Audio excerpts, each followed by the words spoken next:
Hi, good morning! Good morning guys! So, mag-review ng ating product, a new product from Atomy.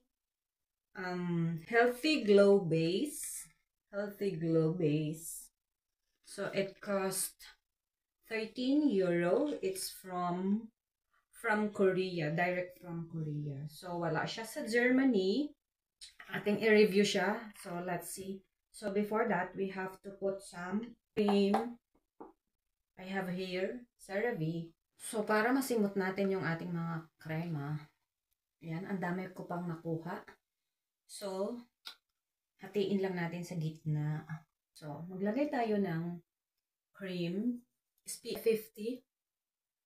Day cream talaga to. So, bago ako naglalagay ng aking foundation, naglalagay muna ako nito. Sorry sa eye bag. Before makeup, so ito yung itsura niya. Okay, ayan ang itsura niya. Katulad din siya ng mga foundation yung lagayan. So yung normal. It's a pinkish yung ano niya, color.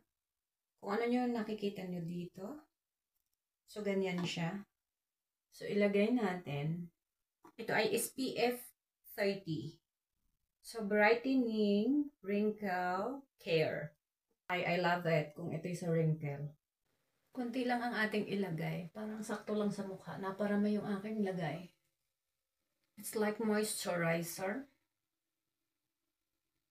So after that, maglalagay tayo ng ating sunscreen. So I'm finishing this sunscreen. Eucerin. Kahit hindi na ako mag-foundation, pwede na ito light kasi tint ang ating sunscreen. Okay, so next, ang ating foundation. Inuubos ko lang tong aking mga product. Then we're gonna switch Atomy products. I'm promoting Atomy because I'm one of the seller. Ang ganda ng finish niya.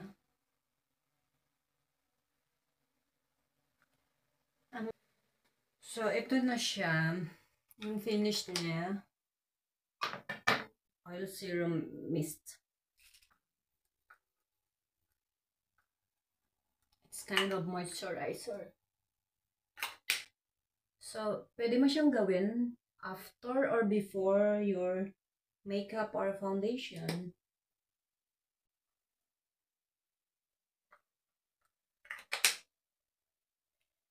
So, ang ganda nung ano niya, finish. I love this one. So, let's see what is the result with my face. Kung hindi ba ako magtatagyawat or mag-irritate.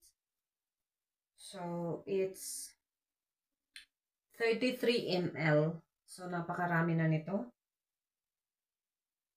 So, baka mga 3 months to. So, thank you so much for watching. Adios. God bless.